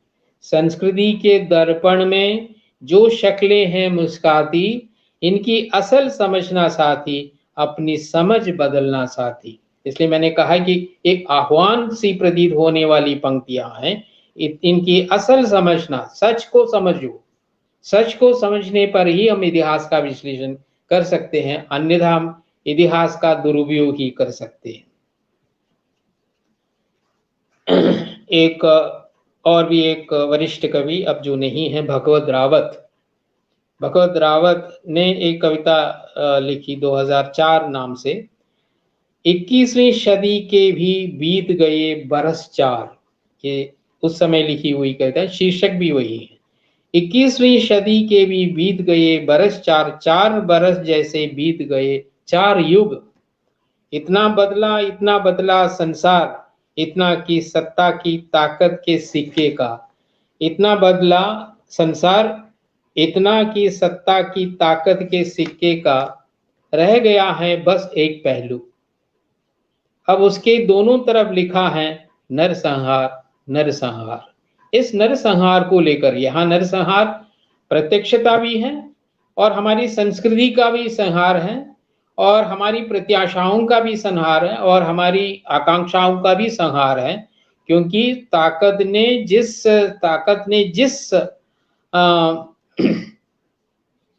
सिक्के का चलन किया है उसका सिर्फ एक ही पहलू है, मतलब एक ही अधिकार की आवाज है और उसी अधिकार की आवाज के तले हमें रहना पड़ रहा है। उसके विरुद्ध अगर आप कुछ बोलेंगे तो आप राष्ट्र विरोधी हो जाएंगे। और यहाँ मैं पुनः जैसे कि उस प्रवृत्ति पर भी, उस संबोधिता जो है समकालीन कविता की, लघुता का आख्यान, एक लेख मैंने लिखा केदारनाथ सिंह पर, एक बहुत लंबा लेख है और उसका शीर्षक मैंने दिया था लघुता के संगीतज्ञ। तो केदारनाथ सिंह को मैंने लघुता के संगीतज्ञ के रूप में देखा क्योंकि उन्होंने ऐसी एक कविता लिखी है, वो बहुत ही पानी शीर्षक से एक कविता है केदारनाथ सिंह की। मैं घोषित करता हूं कि पानी मेरा धर्म है, मैं घोषित करता हूं कि पानी मेरा धर्म है, आग मेरा वेदांत। हवा से मैंने दीक्षा ली है, खास बात मेरे सहपाठी। मकई मेरा कल्पवृक्ष, गोंधड़ा मेरा तीर्थ, बागड़ नाला मेरी गंगा। तमाम जो विराट वस्तुएं या विराट जो वास्तविकताएं हैं उनके विरुद्ध एक सामान्य सी बात को वे इस तरह से प्रकट करते हैं कि पानी मेरा धर्म है। उन्होंने जल शब्द का प्रयोग नहीं किया, पानी मेरा धर्म है। आग, अग्नि शब्द का प्रयोग नहीं किया, आग मेरा वेदांत है। और हवा से, वायु शब्द का उन्होंने प्रयोग नहीं किया, हवा से मैंने दीक्षा ली और घास पात मेरे सहपाठी हैं। इस तरह पूरी तरह से पारिस्थितिकी में अपने को निमग्न करके गंगा के स्थान पर अपने नजदीक एक नाले का जिक्र करते हुए, उसको महत्व प्रदान करते हुए, इसका मतलब ये नहीं है कि गंगा को वो सामान्य ठहराना चाहते हैं, बल्कि गंगा से ज्यादा अपने नजदीक से बहने वाला जो नाला है, बागड़ नाला, जो यही मेरी गंगा है। एक सामान्य व्यक्ति के लिए यही गंगा है। जैसे कि दूर दराज में जो विस्तृत और गहन जो गंगा बह रही है, उसे भारतवासियों ने, भारत की मानसिकता ने बहुत ही पवित्र माना। ये सही है, इसको वे अपवित्र नहीं कह रहे हैं, इसको वे अमांगलिक नहीं बता रहे हैं, बल्कि मेरे लिए, मुझ जैसे एक सामान्य व्यक्ति के लिए यही बागड़ नाला जो है वो गंगा की तरह है। तो सामान्य व्यक्तियों के जीवन में जो छोटी छोटी जो चीजें होती हैं, उनका जो छोटा जीवन जो होता है, अक्सर कविता में जो लोक जीवन का संयोजन है, लोक जीवन के संदर्भ को इसी के द्वारा देखा जाना चाहिए। समस्त कवियों में जो लोक संदर्भ है, चाहे वो वीरेंद्र डंगवाल हो या राजेश जोशी हो, अनामिका हो, अरुण कमल हो, तमाम कवियों में मैं ये देखता हूं कि लोक, क्योंकि वहां लोक भाषा भी है, लोक संदर्भ भी है, लोक जीवन है और लोक के प्रति एक विराट आस्था भी है। तब छोटी छोटी चीजें, भाषा का अपना एक संप्रेषणीय पक्ष जो है वो प्रमुख हो जाता है। नागार्जुन में हमें पहले ये मिला था, नागार्जुन में ये पहले मिला था। तो इसीलिए लघुता के प्रति, साधारण के प्रति, मामूलियत के प्रति समकालीन कविता में जो बात देखी जा सकती है, जो जीवन की सहजता को सूचित करता है, जीवन को विराट करके प्रस्तुत करने की इच्छा समकालीन कविताओं में नहीं है। इसलिए समकालीन कविता अपने लोग में जीवन को परिभाषित करती है। यहाँ जनगणना नामक एक कविता है अरुण कमल की, उनके वो शंख, वो महाशंख, शायद वही शीर्षक है कविता संकलन का। मैं वो हूँ जिसकी गिनती होने से रह गई, मैं वो हूँ जिसकी गिनती होने से रह गई, पूरी आबादी में जो एक कम होगा वो मैं हूँ। पूरी आबादी में, क्योंकि मेरी जनगणना नहीं हुई, इसलिए पूरी आबादी में जो एक कम होगा वो मैं हूँ। जिसके वास्ते किसी अदहन में डाला नहीं जाएगा चावल, जिसके वास्ते किसी अदहन में डाला नहीं, क्योंकि मैं नहीं हूं। जिसके नाम की रोटी नहीं पकेगी वो मैं हूं। जब भी उनकी गिनती गलत होगी, जब भी उनकी गिनती गलत होगी, जब वे हिसाब मिला नहीं पाएंगे, मैं हंसूंगा आंकड़ों के पीछे से तालियां देता, वो मैं हूं, मैं वो अंक, वो शंख, महाशंख। तो ये उस व्यक्ति को, जैसे हरशंकर परसाई की एक कहानी है भोला राम का जीव, मरने के पश्चात जो, जैसे कि वो वहां से वो एक व्यंग्यात्मक कहानी है। तो यहाँ जब ये कविता मैं पढ़ रहा था, मुझे भोला राम का जीव नामक कहानी याद आ गई थी। तो जैसे कि इसकी कहीं परिगणना नहीं है, इसकी कहीं परिगणना नहीं है, इसकी कहीं कोई गिनती नहीं है। ये ऐसे असंख्य लोगों में से एक है, लेकिन फिर भी वो अपने जीवन को मस्ती से देखता है, जिस मस्ती से प्रेमचंद के दो पात्र खीसू और माधव कफन नामक कहानी में अपनी तमाम त्रासदियों के बावजूद, अपने जीवन की अर्थ शून्यताओं के बावजूद, अपने ही साथी की मृत्यु के बावजूद, उन दो मसखरे से लगने वाले पात्रों ने जिस तरह से हमारे जीवन का परिचय दिया था। प्रेमचंद के पात्र इस तरह के मसखरे नहीं हैं, इस तरह के विद्रूप नहीं हैं। आगे चलकर रचनाकारों ने विद्रूप पात्रों का सृजन किया। प्रेमचंद जैसे सीधे सपाट ढंग से कहानी लिखने, उपन्यास लिखने वाले उपन्यास सम्राट या कहानी सम्राट ने ऐसी भी एक कहानी लिखी जिसमें हमें ऐसे पात्र मिलने लगे। ऐसे ही पात्र हमें अरुण कमल की कविता में भी मिलती है। और ये एक सामान्य सी बात है। यहाँ मैं एक केरल की एक जो एथलेट जो है कि उसका नाम है पीटी उषा, पीटी उषा पर लिखित वीरेंद्र डंगवाल की कविता है। पीटी उषा पर लिखने के कारण ये कविता मुख्य नहीं है, लेकिन जिस तरह से उन्होंने पीटी उषा को देखा और पीटी उषा में एक मामूली लड़की को देखा और जिसने भारत के नाम को रोशन किया, और उसी तथ्य को वीरेंद्र डंगवाल पीटी उषा नाम से एक कविता लिखे हैं। काली तरुण हिरणी अपनी लंबी चपल टांगों पर उड़ती है मेरे गरीब देश की बेटी, उड़ती है मेरे गरीब देश की बेटी, आंखों की चमक में जीवित है अभी भूख को पहचानने वाली विनम्रता, इसलिए चेहरे पर नहीं है सुनील गावस्कर की छटा। सुनील गावस्कर जो खेल खेलता है वो एकदम वरेण्य लोगों का खेल है। करोड़ों रुपये का उसमें आदान प्रदान है और सुनील गावस्कर सबसे बहुत ही ऐसा व्यक्ति है, मैं उसमें दोष नहीं देख रहा हूं, हालांकि उन्होंने बहुत धीमी गति से रन बनाए थे बस उनका, और लंबे समय तक पर क्रीज पर रहते हैं, इसलिए मुझे उस तरह से पसंद नहीं है, लेकिन फिर भी लंबे समय तक वो हमारे क्रिकेट के इतिहास में रहे। और इसलिए यहाँ पंक्ति है, सुनील गावस्कर की छटा किसमें नहीं है, सुनील गावस्कर के चेहरे की आभा इस काली तरुणी के चेहरे पर नहीं है, लेकिन ये हमारे देश की बिटिया है और इस तरह से वो दौड़ रही हैं अपने लिए नहीं बल्कि अपने देश के लिए। एक मामूली लड़की, बछेंद्र पाल का उल्लेख शैली ने किया, यहाँ पीटी उषा का उल्लेख वीरेंद्र डंगवाल कर रहे हैं।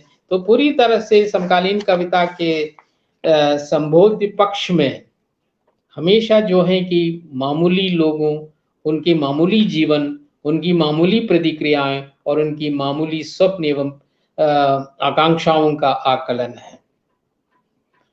अक्सर जो है कि समकालीन कविता हमारी अपसंस्कृति को, अभी 1 घंटे का समय हो रहा है, मुझे बहुत जल्दी समाप्त करना है और आपको समय देना है। एक बात कहकर मैं समाप्त कर रहा हूँ। मैंने कहा कि एक पूरे सेमेस्टर का विषय है, जिसे मैं 1 घंटे में मैंने समेट लिया है। आज के समय की संस्कृति के संकट का, आज के समय को संस्कृति का संकट का समय कहा जा सकता है। उसके कई रूप हैं, एक नहीं बल्कि कई रूप हैं। राजेश जोशी की एक छोटी सी और सरल सी लगने वाली एक कविता है, देख चिड़िया। देख चिड़िया, आजू बाजू देख, ऊपर नीचे देख, बाजार से आते उस हाथ को देख जो पिंजरा ला रहा है, पिंजरा लाता है। देख उस हाथ को गौर से जो चावल के उजले दाने के नीचे जाल बिछाता है।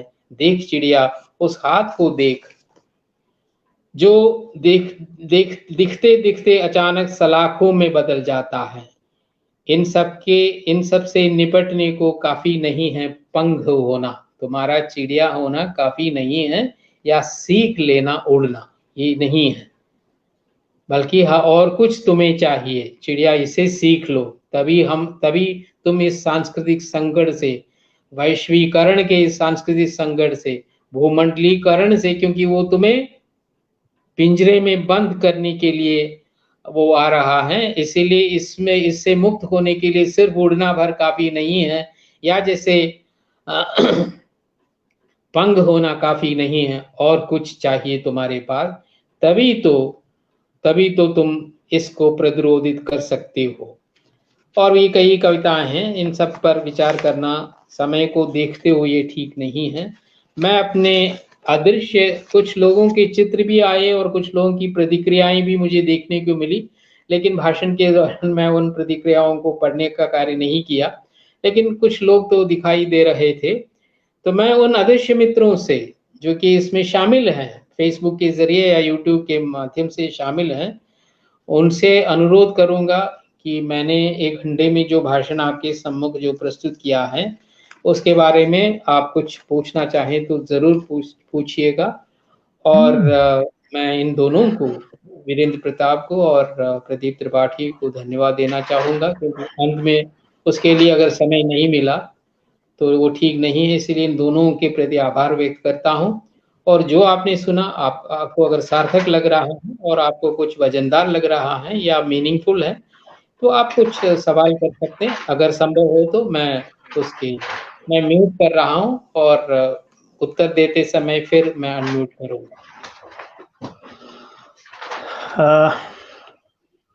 औपचारिक रूप से तो धन्यवाद प्रदीप भाई देंगे ही, लेकिन बहुत ही सारगर्भित व्याख्यान सर आपने दिया, और 1 घंटा कैसे बीत गया हम लोगों को पता ही नहीं चला, और सचमुच इतने लंबे कालखंड को, इतने विस्तृत विषय को आपने बहुत अच्छे से उसको समाहित किया। बहुत छोटे छोटे सवाल हैं सर, 3-4 सवाल आए हैं। एक दीपक सिंह का सवाल है, जिन्होंने ये पूछा है कि समकालीन हिंदी कविता में मजदूर और हाशिए का जो समाज है, उनका यथार्थ किस रूप में आया है, किस तरह से परिलक्षित किया जा सकता है। एक सवाल सोनू ठाकुर की ओर से आया हुआ है, समकालीन कविता पर्यावरण के सवाल को कैसे उठाती है, पर्यावरण की समस्या को किस प्रकार उठा रही है। और अनुशब्द राय की ओर से एक सवाल आया हुआ है, हिंदी कविता में मीडिया के स्वर को किस रूप में देखा जा सकता है। और एक कंचनजंघा फेसबुक की ओर से भी एक सवाल, कई बार हम लोग बहस भी करते हैं कि समकालीनता के आरंभ को लेकर बहुत बहस चलती है। कई बार अक्सर ये होता है कि समकालीनता की शुरुआत हम लोग कहाँ से माने, समकालीन कविता की शुरुआत कहाँ से माने। हालाँकि विश्वंभर नाथ उपाध्याय ने अपनी एक अलग उन्होंने पहली किताब समकालीन हिंदी कविता की भूमिका में और समकालीन साहित्य की भूमिका में भी उन्होंने उसको परिभाषित किया, एक डिवीजन पार्टीशन करने की कोशिश की, लेकिन फिर भी बार-बार ये क्योंकि एक लंबा कालखंड हो जाता है और उसके भीतर कई बार हम लोग सुविधा के हिसाब से दशकों में ले लेते हैं कि हम अपनी समकालीनता यहाँ से मानते हैं, या राजेश जोशी जी जैसा कहते हैं तो कई बार 80 के बाद मान लिया जाता है। तो ये एक कई बार ये समस्या होती है। तो अगर इस पर सर कुछ क्लियर हो पाए। एक सवाल अभी अमित मिश्रा की ओर से भी आया हुआ है। समकालीन कविता में संस्कृत का विलुप्त होने की स्थिति किस प्रकार आई है? हालांकि मुझे लगता है कि इन सब पर बात हुई है, लेकिन फिर भी एक संक्षेप जवाब कि हम चाहते हैं कि सर इन लोगों को आपकी ओर से मिल जाए। शिल्प पक्ष को लेकर भी एक सवाल आया हुआ है अमित कुमार की ओर से।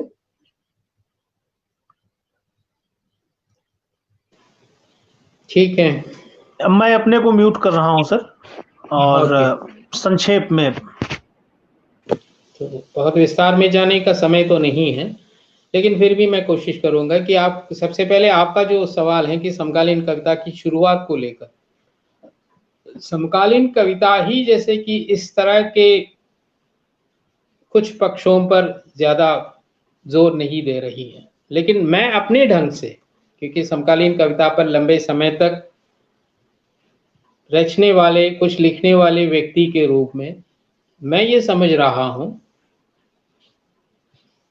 कि जब धूमिल की कविता आई, धूमिल की कविताओं की सूक्तिपरता उनकी कमजोरी थी, लेकिन बावजूद इसके मुझे धूमिल की कविताएं पसंद है, क्योंकि समय के नब्ज को पहचानने वाले, चाहे वो उनका पटकथा शीर्षक कविता हो या दूसरी ऐसी बहुत सी कविताएं हैं जिनमें उनकी पहचान बहुत ही सूक्ष्म है, लेकिन बीच बीच में उनकी सूक्ष्मता जो है, ये एक आह्वान परता जो है, वो उनकी रचनात्मकता को कमजोर भी बनाती है। खैर, लेकिन राजकमल चौधरी और उसके बाद धूमिल के समय तक आते आते हिंदी कविता का अंतरंग जो है काफी हद तक परिवर्तित हो रहा था, लेकिन इन दो कवियों के समय में समकालीन कविता शब्द का प्रयोग नहीं हुआ था।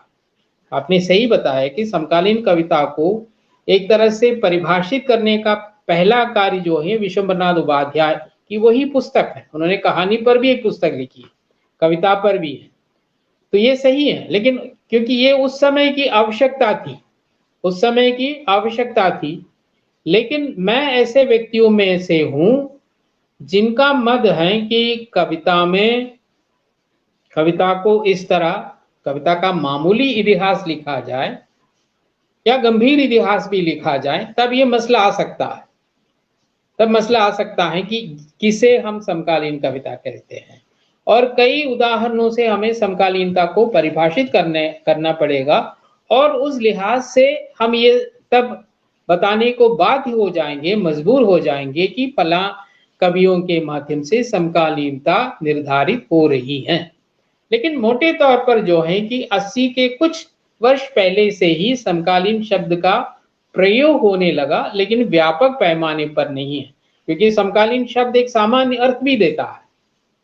आज जो है कि वो कैसे कल समकालीन होगा, मुझे कहानी के संदर्भ में बताना पड़ता है। एक बहुत बेहतरीन कहानी संजीव ने लिखी है, वो 1980 में, और उस कहानी पर उन्हें पुरस्कार भी मिला था, अपराध शीर्षक से। नक्सलवादियों पर केंद्रित एक कहानी है, और उसे ब्यूरोक्रेसी किस प्रकार से, शासन व्यवस्था किस प्रकार से देखती है, और उसका मुख्य पात्र जो है अपनी तमाम जो शोध परक कार्यों को नदी में डाल देता है, क्योंकि इसका कोई फायदा नहीं है, इसका कोई फायदा नहीं है। ये उसकी प्रतिक्रिया, ये एक तरह से उसका प्रतिरोध था। 80 में लिखी हुई ये कहानी 2000 में, 2022 में कविता कैसे समकालीन कहानी हो सकती है?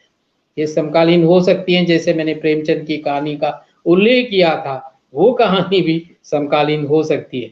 उसको देखने का एक नजरिया जो है और उसमें निहित एक संवेदनात्मक गहराई जो है, उसके आधार पर बहुत सी पुरानी रचनाएं, रचना काल की दृष्टि से पूर्व की रचनाएं समकालीन साबित हो सकती हैं। सामान्य अर्थ में 80 के आसपास ही, मैं ये मानकर चलने वालों में से हूँ, 80 के आसपास है, लेकिन एक सतत प्रक्रिया है, एक निरंतरता है। आज भी मैंने कहा, सबसे पहले मैंने आपको जिस कवि को उद्धृत किया था, वो मुश्किल से 30-21 वर्ष की आयु वाला एक कवि है, और उनकी ये जो कविता है उसे भी हम किसमें शामिल करते हैं, राजेश जोशी जो 75 के पार हो गए हैं उनकी कविता के साथ। इसीलिए 75 मेरे लिए मुख्य नहीं है, मैं स्वयं 72 का हो गया हूं, मेरे लिए मुख्य नहीं है मैं 72 का हूं या राजेश जोशी 75 के हैं। अगर मेरे शब्दों में थोड़ा सा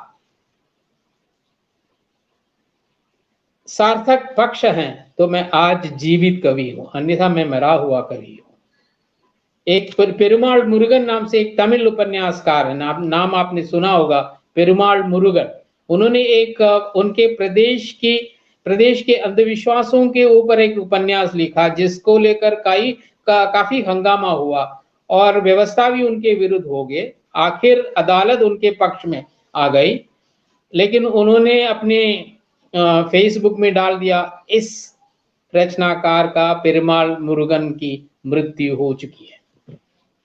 अपनी मृत्यु घोषित करने वाले तमिल उपन्यासकार क्या कहना चाहते हैं? समय जब उसका साथ नहीं देता है, समय पूरी तरह से उसके विरोध में खड़ा होता है, तो बेहतर है कि मर जाना। इसमें एक अंश है कि एक आत्महत्या के बराबर है, लेकिन बावजूद इसके जो है कि रचनाकार को रचना को लगातार जो है संघर्ष करना पड़ता है, और जो संघर्ष करता है और संघर्ष का इतिहास जो कविता रचती हैं, चाहे उसकी आयु 80 की ही क्यों ना हो। इसीलिए मैंने केदारनाथ से जानबूझकर कविता की चर्चा शुरू की थी, क्योंकि आप 25 साल के बाद भी केदारनाथ सिंह की कविता की सार्थकता को रेखांकित कर सकते हैं। ये आगे भी, मतलब आगे भी कोई नया शब्द हिंदी कविता के साथ जुड़ नहीं सकता, यही शब्द रहेगा। यही मुझे इस सवाल के संबंध में कहना है।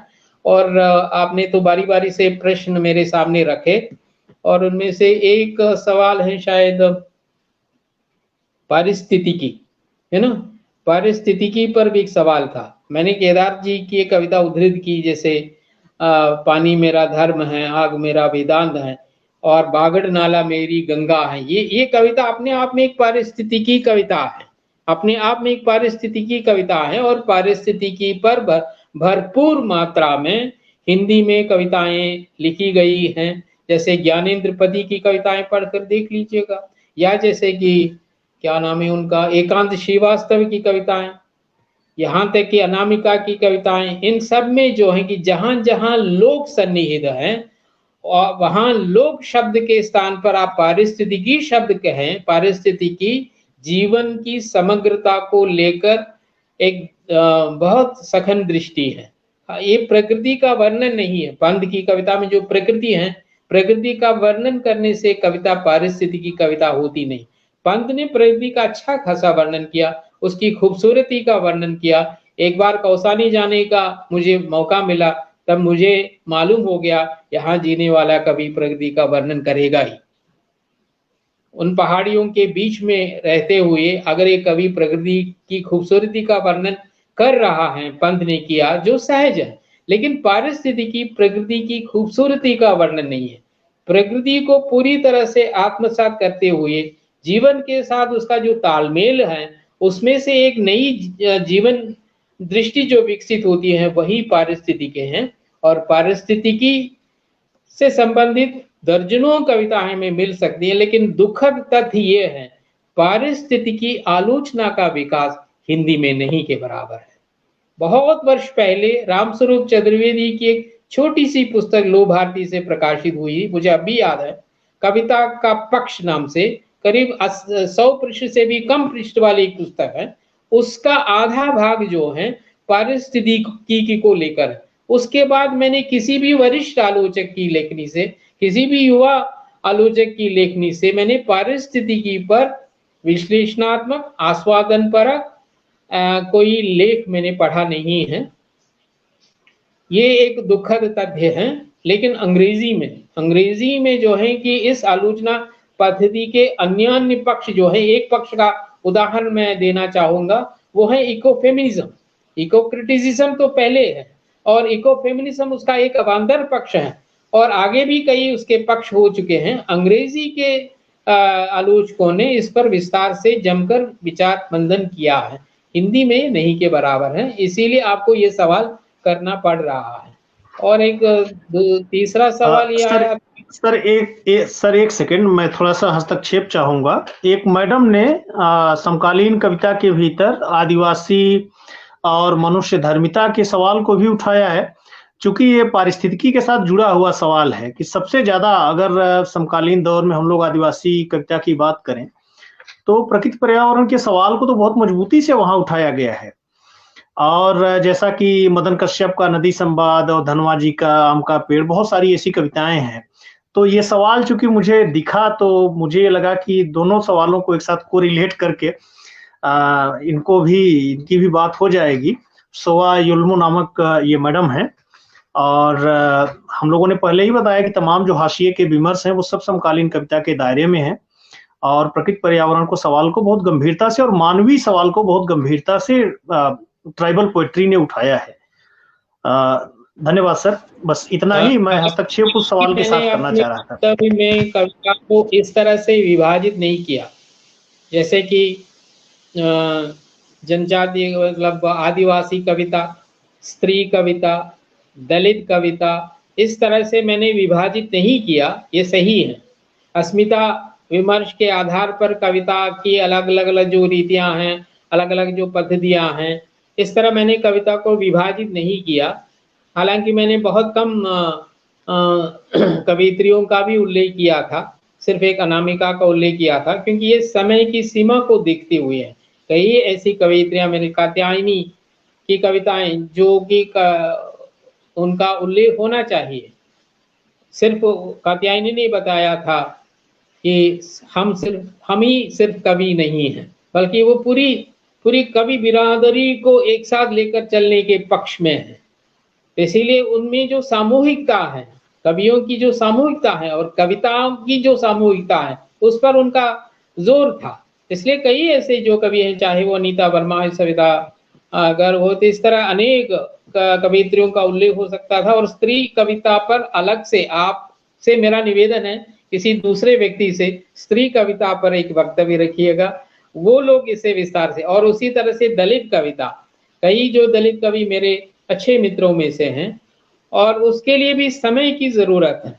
एक घंटे के सिर्फ उल्लेख करने से कोई फायदा नहीं है, that will have a cataloguing effect. तो ये कैटलॉगिंग मैं करना नहीं चाहता था। और आजकल आदिवासी जो हैं, आदिवासी विमर्श भी सशक्त हैं और आदिवासी कविताएं भी, बहुत सारे कवि लोग उसमें, स्त्रियां भी हैं, पुरुष भी हैं, मुझे बहुत अच्छे लगते हैं। और पक्षधर नामक एक पत्रिका है दिल्ली से, उस पक्षधर पत्रिका ने आदिवासी कवियों को संकलित करके एक विशेषांक निकाला था। उसमें बहुत सारे कवियों की रचनाएं, और मैंने उस अंक को सुरक्षित रखा है, समयानुसार मैं उसे पढ़ता रहूंगा। और इधर मैंने देखा है कि स्त्री कवियों की एक लंबी सूची है, उन पर आप अलग वक्तव्य रखिएगा। आदिवासी कविता पर एक अलग वक्तव्य रखिएगा, जिससे, और पारिस्थितिकी कविता पर भी एक अलग वक्तव्य रखिएगा, ये अच्छा रहेगा। मैं सिर्फ जैसे 2-3 कविताओं का उल्लेख करता आगे बढ़ूंगा। और ये इसका अपना एक इतिहास है, इसका अपना एक इतिहास है। और आगे की कविता अगर आप पढ़ेंगे तब पारिस्थितिकी का गहन बोध आपको प्राप्त होगा। लेकिन वहां एक दिक्कत है कि उन्होंने जीवन के साथ तो उसे मिलाया है, लेकिन उस तरह से मिलाया नहीं है जिस तरह से मिलाना चाहिए था। लेकिन पारिस्थितिकी बोध जो है, बाबरा हेरी, एक इको पोइट्री के रूप में मेरा एक पूरा लेख उस पर है। भावरा हेरी शीर्षक कविता जो है, इसे मैं एक सशक्त इको पोइट्री के रूप में देखता हूँ। और उनकी सबसे चर्चित और लंबी कविता असाध्य वीणा, वो प्रकृति के चित्रण के कारण नहीं है, प्रकृति के प्रत्येक अंग को आगे किस तरह से देखते हैं उसके आधार पर मैंने ये बात कही है। असाध्य वीणा हो, बाबरा हेरी हो, वहां से पारिस्थितिकी कविता की शुरुआत होती है। उसके भी अलग अलग शेड्स हैं। और आज जैसे कि जो आदिवासी कविता है उसमें तो सहज रूप से पारिस्थितिकी का संयोजन होना है। अनुज लुगन की कविताओं से आप गुजरिए जो आजकल बोध गया में है। तो अनुज लुगन की कविता भी पारिस्थितिकी के संदर्भ में विचारणीय कविता है। तो इसीलिए उसके लिए अलग वक्तव्य रखिएगा। मेरा ये आप लोगों से, कंचनजंगा के कार्यकर्ताओं से मेरा विनम्र निवेदन है, वे इस पर गंभीर रूप से विचार करें। और कोई एक और प्रश्न रह गया है जो मुझे आप याद नहीं आ रहा है। किसी ने मुझे मीडिया की याद नहीं आ रहा है। मीडिया की भूमिका को लेकर है। मीडिया के स्वर को, मीडिया वैसे कोई ऐसा विषय नहीं है कविता में। मीडिया का जो पक्ष है उसको उस रूप में नहीं, जैसे कि स्त्री कविता, आदिवासी कविता, पारिस्थितिक कविता, दलित कविता, इस तरह से मीडिया के पक्ष को लेना मैं जैसे ठीक नहीं समझ रहा हूं। और अब ये अमित मिश्रा का एक प्रश्न आ रहा है, समकालीन कविता में संस्कृति का विलुप्त होने की स्थिति किस प्रकार। संस्कृति हमेशा जो है कि विघटित ही रही है और कविता ने हमेशा जो है कि विघटित संस्कृति दृष्टि को विषय बनाया। उसका मूल विषय संस्कृति का विघटन है, क्योंकि सामाजिक कहते समय वो एक बहुत ही प्रत्यक्षदर्शी तथ्य है। संस्कृति एक सूक्ष्मदर्शी तथ्य है और कविता का, समकालीन कविता का मूल विषय ही यही है कि वो संस्कृति के विघटन को लेकर चलती है। अभी एक प्रश्न आ रहा है हिंदी कविता में लोग किस तरह से, लोग जरा देख लीजिएगा, प्रगतिशील कविता में भी लोग हैं, दूसरी कविता में भी लोग हैं, इसलिए सिर्फ समकालीन है। लेकिन समकालीन कविता में लोग बहुत ही सूक्ष्म रूप से विद्यमान है। ये शायद मैंने तकरीबन सभी प्रश्नों का थोड़ा सा स्पर्श किया और मेरी सीमा में रहकर मैंने जवाब दिया है। ठीक है, बहुत बहुत धन्यवाद। और सर एक आप इसको निजी भी कह सकते हैं और कवि की दृष्टि से भी एक मैं मतलब मेरी निजी इच्छा थी कि जैसे मुक्तिबोध ने अपने समय में, और जो समय की चुनौतियां थी कि अभिव्यक्ति के खतरे उठाने ही होंगे, तोड़ने ही होंगे मठ और गढ़, तो बतौर एक कवि आप इस अभिव्यक्ति के खतरे को वर्तमान समय में कितना महसूस कर पाते हैं?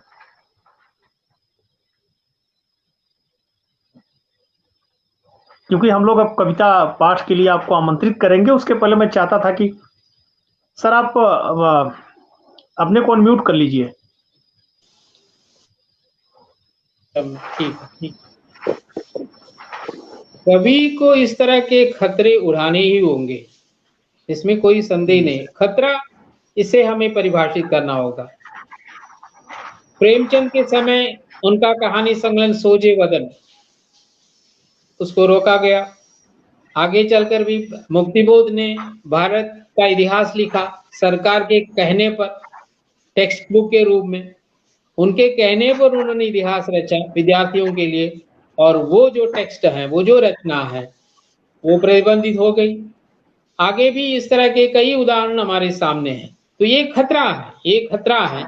लेकिन आज का जो खतरा है, जब हम सच का बयान करते हैं तो उसमें एक खतरा निहित है। पता नहीं चलता कि हमारे इस बयान के आधार पर कब हम अंदर फंस जाएंगे। लेकिन संयोग से अभी तक अंदर जाने का अवसर नहीं आया है। लेकिन हमारा अपना जो बयान, हम जो कहना चाहते हैं वो हम कहते ही रहेंगे। दूसरे में मुझसे भी 100 गुना जोरदार ढंग से लोग कह रहे हैं, और ये उनकी कविता का संबोध्य है। और मोटे तौर पर कविता में जो छूट है उसके विरोध में, उसके प्रतिरोध में ही कविता लिखी जा रही है। इसमें खतरे तो है, और इस खतरे को उड़ाने का जो मन है वो कवियों के पास होना ही चाहिए। अपने को बहुत ही सुविधाजनक, बहुत ही मतलब सुविधाजनक स्पेस में ले जाने का कार्य उन्हें नहीं करना चाहिए। चाहे जो भी हो, आप हमें कवि के रूप में जो कहना है करना है वो करते रहना ही चाहिए। इससे ही समाज आगे बढ़ सकता है, अन्यथा हमारा समाज, हमारी संस्कृति, हमारी दृष्टि अवरुद्ध हो जाएगी। कविता की ही विशेषता। Thank you. बहुत बहुत धन्यवाद सर। और लगभग 1.5 घंटे से हम लोग बातचीत कर रहे हैं। जैसा मैंने बताया था, कार्यक्रम का 2 हिस्सा है, कविता पाठ का भी है। तो समय तो बहुत हो गया है सर, हम लोगों ने आपको बहुत समय लिया, और लेकिन अपनी इच्छा से स्वेच्छा छोड़ से दीजिए, कविता पाठ को छोड़ दीजिए, कोई बात नहीं। एक दो कविता तो सर आप सुना ही दीजिए, क्योंकि मैं अपने दर्शकों से, जो लोग जुड़े हुए हैं, उनको मैं बताना चाहता हूं कि सर के 17 कविता संग्रह हैं, और अभी एक अंडर पब्लिकेशन है, प्रकाशित होने वाला है साहित्य भंडार प्रकाशन से, प्रयागराज से। तो अब हिस्सा हम लोग पूरा तो सर खाली नहीं करेंगे, कम से कम चाहेंगे कि 2 छोटी छोटी कविताओं का आप पाठ करें। उसके लिए मैं आपको सादर आमंत्रित करता हूं। म्यूट है सर का। हाँ, सर आप 2 म्यूट हैं। कविता प्रस्तुत करूंगा। जी सर।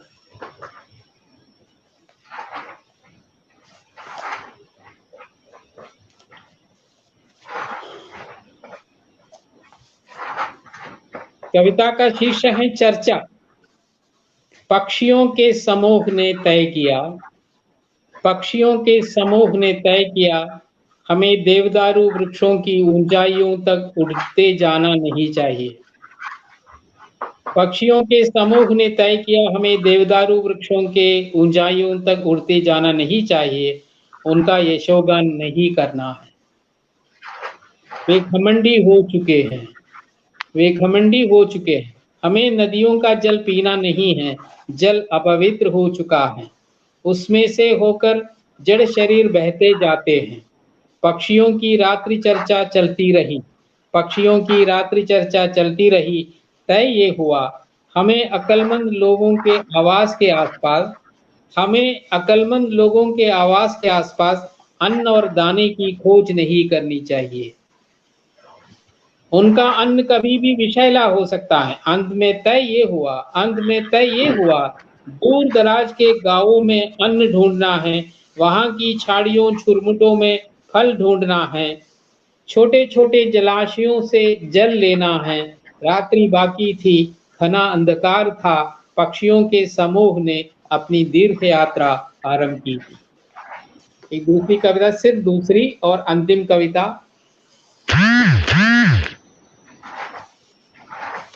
अंतिम कविता है खिलने दो, खिलने दो, खिलने दो फूलों को, तितलियां बेसब्री से इंतजार कर रही हैं। खिलने दो फूलों को, तितलियां बेसब्री से इंतजार कर रही हैं।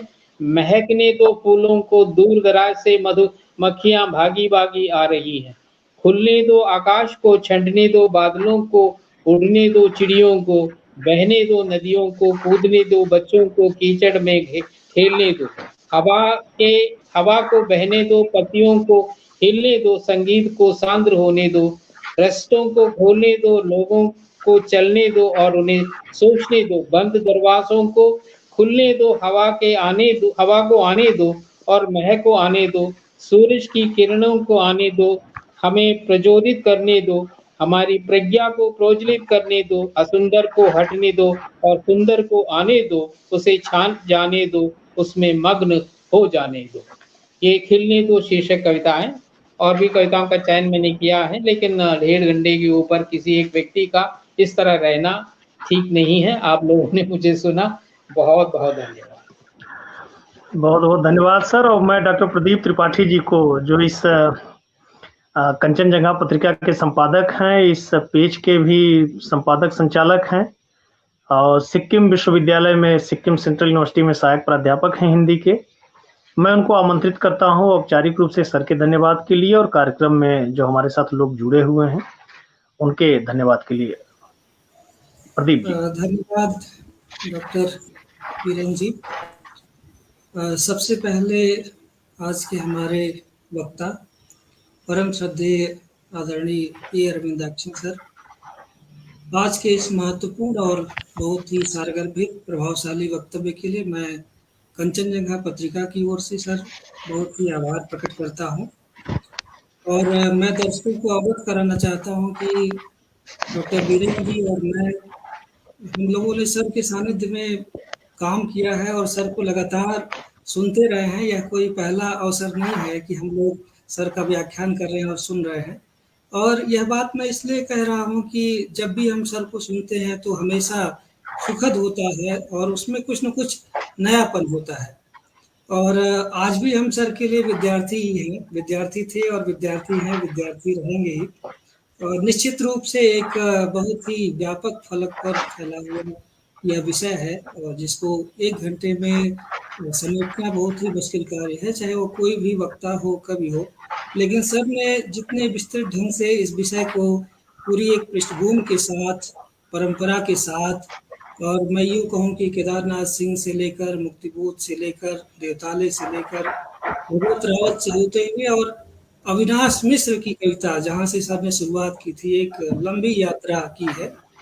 तो वरिष्ठतम कवियों से लेकर जो हमारे युवा पीढ़ी के बिल्कुल युवतम कवि हैं, सर ने वहाँ तक की कविताओं को उदाहरण के साथ समेटा है। निश्चित रूप से आज के इस वक्तव्य से समकालीन कविता की पृष्ठभूमि, उसकी जो रचनाएं हैं, उसकी जो प्रभावशीलता है और मनुष्य के पक्ष में किस तरह से कविता हमेशा निरंतर अपनी गवाही देती रहती है, इस बात को सर ने अपने वक्तव्य में बहुत ही प्रमुखता के साथ दर्ज किया है। अगर समय होता तो निसंदेह हम सर को और भी सुनते और जाते जाते हमें यह लगता है कि आज के वक्तव्य से निश्चित रूप से न केवल हम बल्कि हमारे जितने भी श्रोता जुड़े हुए हैं, विशेष रूप से पूर्वोत्तर भारत के और बीरेन जी इंदिरा गांधी राष्ट्रीय विश्वविद्यालय, जनजाति विश्वविद्यालय अमरकंटक से जुड़े हुए हैं, वहाँ के भी विद्यार्थी और तमाम श्रोता, यानी सुदूर सिक्किम प्रांत और पूर्वोत्तर भारत से लेकर के दक्षिण भारत तक के दर्शक इस पटल से जुड़े हुए हैं। मैं सभी दर्शकों के प्रति आभार प्रकट करता हूँ और बहुत ही हमारे निवेदन को बहुत ही विनम्रता पूर्वक, बहुत ही सहज भाव से, जैसा आप लोग सुनते हुए महसूस किए होंगे कि सर जितना ही विस्तृत ज्ञान के साथ अपनी बात रखते हैं, व्यवहार में भी उतने ही विनम्र हैं। तो मैं यह बात इसलिए कह रहा हूँ कि निकट भविष्य में, जैसा कि सर ने संकेत किया है कि अलग अलग विषयों को लेकर के हम और भी बातचीत करेंगे और उस कड़ी में चाहे वह पारस्परिक हो या स्त्री विमर्श या दलित विमर्श या अन्य जितने भी विमर्श हैं, अगर अवसर हमें मिलेगा, सर अपना समय देंगे तो निश्चित रूप से हम सबके लिए यह बहुत ही लाभकारी होगा। तो इसी उम्मीद के साथ सर मैं आपको कंचनजंगा पत्रिका की ओर से, बीरेन जी की ओर से और पूरे पूर्वोत्तर भारत और यहाँ से लेकर दक्षिण भारत के जितने भी दर्शक जुड़े हुए हैं, सबकी ओर से मैं सर आभार प्रकट करता हूँ। और जैसा कि आप लोग देख रहे हैं, आपके आज के कार्यक्रम का बहुत ही सकुशल संचालन, सुचिंतित ढंग से जिस तरह से आज के सत्र को बीरेन जी ने संचालित किया है, निसंदेह यह कार्यक्रम जिस तरीके से सफलता की ओर बढ़ा और समापन की ओर अग्रसर है, यह उनके सौजन्य से ही, उनके सहयोग से ही संभव हो पाया है। मैं आपके प्रति भी बहुत ही आभार प्रकट करता हूं और आपने अपने संचालन के क्रम में न केवल एक सूत्रधार की भूमिका अदा की है, बल्कि उसमें कई महत्वपूर्ण संकेत भी किए हैं। आज के वक्तव्य से संबंधित कई महत्वपूर्ण संकेत आपकी टिप्पणियों के जरिए मिले हैं। इसके अलावा सवालों के जवाब सर के द्वारा जो दिए गए, वह भी निसंदेह बहुत सारे सवाल अनेक विविध विषयों को लेकर के जिस तरह से दर्शकों के बीच से सवाल आए, उसका भी जवाब और प्रश्नोत्तर के जरिए आपने सत्र का संयोजन किया, उसके लिए मैं आपके प्रति भी आभार प्रकट करता हूं। और जैसा कि मैंने पहले भी उल्लेख किया कि हमारे चूंकि यह ऑनलाइन पटल है, तो दर्शकों की संख्या और दर्शकों का भौगोलिक सीमांकन करना बहुत ही मुश्किल होता है। यह कार्यक्रम जब भी हम लोग करते हैं तो दर्शकों का अपार स्नेह मिलता है और उनके स्नेह की बदौलत ही इस तरीके के कार्यक्रम संभव हो पाते हैं। तो आज के पटल से जुड़े मैं सभी दर्शकों के प्रति कंचनजंगा पत्रिका की ओर से और तीनों लोगों की ओर से, जो लोग पटल पर दिख रहे हैं, मैं आभार प्रकट करता हूं और जल्द ही हम इसकी अगली कड़ी के साथ कुछ अन्य कार्यक्रमों को लेकर, कुछ नए मुद्दों को लेकर, कुछ नए विषयों को लेकर आपके मध्य उपस्थित होंगे। तब तक के लिए धन्यवाद, नमस्कार, शुभ रात्रि।